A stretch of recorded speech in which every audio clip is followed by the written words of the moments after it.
ধর্ষণের বিরুদ্ধে, নারীদের নিপীড়নের বিরুদ্ধে বাংলাদেশের শিক্ষার্থীরা, বাংলাদেশের আপামর জনতা জিরো টলারেন্স ঘোষণা করেছে। আমরা গতকালকে দেখলাম ছাত্রদল মিছিল করেছে সারা দেশে।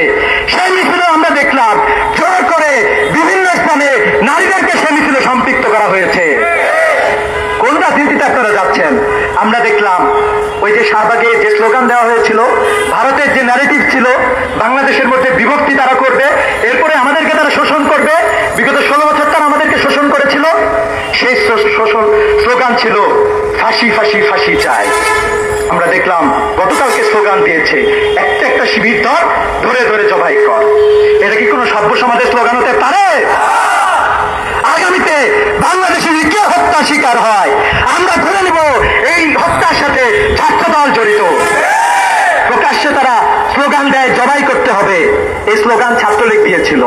আমরা দেখেছিলাম এই স্লোগানের পরে আমাদের হিন্দু ভাই বিশ্বজিৎকে জগন্নাথ বিশ্ববিদ্যালয়ের সামনে প্রকাশ্যে দিবালোকে হত্যা করা হয়েছিল।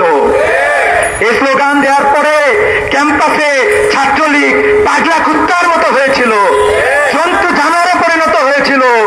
ক্যাম্পাসের অসংখ্য ছাত্রকে নির্যাতন এবং নিপীড়নের মধ্যে তারা জড়িয়ে গিয়েছিল। ক্যাম্পাসগুলোতে তারা এক একটা টর্চার সেল স্থাপন করেছিল। আমাদের ভাই শহীদ আবরার ভাইকে তারা শহীদ করেছিল। তাহলে কি ছাত্রদল একই রাজনীতির দিকে যাচ্ছে? কিন্তু আমরা তো এই রাজনীতি চাই নাই। আমরা একটা সুন্দর রাজনীতি চেয়েছিলাম, যে সুন্দর পরিস্থিতি ঢাকা বিশ্ববিদ্যালয়ে বিরাজমান।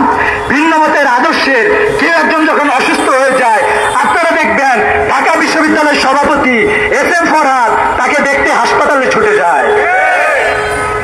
আমাদের ভিন্ন মত থাকতে পারে, মানুষ হিসাবে মানুষের প্রতি আমাদের একটি মমত্ববোধ ছিলাম, কিন্তু আমরা দেখতে পাচ্ছি ডাকসু নির্বাচন নিয়েও নানা ষড়যন্ত্র হয়েছে।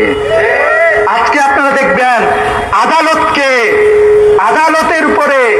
আদালতকে ইনফ্লুয়েন্স করার জন্য চক্রান্ত করে আদালতের সামনে তারা কর্মসূচি দিয়েছিল। আপনারা দেখেন ঢাকা বিশ্ববিদ্যালয় কতিপয় শিক্ষক যারা নির্বাচন কমিশনের সাথে যুক্ত আছে, বিশ্ববিদ্যালয়ের প্রশাসন এই নির্বাচন ভণ্ডুলের জন্য চক্রান্ত করতেছে।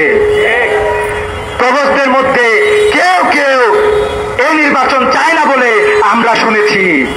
আমরা আপনাদেরকে বলতে চাই, বিশ্ববিদ্যালয়ের শিক্ষকদের বলতে চাই, আইন শৃঙ্খলা পরিস্থিতি নিয়ন্ত্রণ যারা করে তাদেরকে বলতে চাই, সচেতন নাগরিকদেরকে আমরা বলতে চাই, ঢাকা বিশ্ববিদ্যালয় থেকে নতুন বাংলাদেশের মডেল তৈরি হবে ইনশাআল্লাহ। এই বিশ্ববিদ্যালয়ে প্রমাণ করতে হবে গণতান্ত্রিক বাংলাদেশে সবাই যার যার অধিকার নিয়ে ভোট করতে পারে, ভোট করে ইলেক্টেড হয়ে বিশ্ববিদ্যালয়ের শিক্ষার্থীদের জন্য যেভাবে কাজ করে, যেভাবে তারা শুধুমাত্র একটি দলের নেতা না হয়ে তারা সকল শিক্ষার্থীদের নেতা হবে। আগামীর বাংলাদেশে বাংলাদেশের প্রত্যেকটা রাজনৈতিক দলকে শুধুমাত্র তার দলের না হয়ে সারা দেশের সমস্ত জনগণের জন্য হইতে হবে। এই নতুন বাংলাদেশ আমরা চাই। আমরা একটা শিক্ষা ব্যবস্থার পরিবর্তন চেয়েছিলাম, কিন্তু আমরা দেখেছি এই শিক্ষা ব্যবস্থার পরিবর্তন এখনো হয় নাই। কতিপয় ছাত্র উপদেষ্টাদেরকে আমরা ধিক্কার জানাই, শিক্ষা ব্যবস্থা পরিবর্তনের জায়গায় তোমরা রাখালহার মতো কুলাঙ্গারকে এই শিক্ষা কমিশনে নিয়ে এসেছিলাম। জুলাই বিপ্লবের আকাঙ্ক্ষা তোমরা মলিন করেছো। যদি আগামীতেও তোমরা ষড়যন্ত্র করতে চাও, ইতিহাসের রাস্তা করে তোমরা নিক্ষিপ্ত হবা। অতএব আমরা বাংলাদেশের ইসলামী ছাত্র শিবিরের কর্মীদের সহ সচেতন ছাত্র সমাজকে সজাগ থাকার জন্য আহ্বান জানাচ্ছি।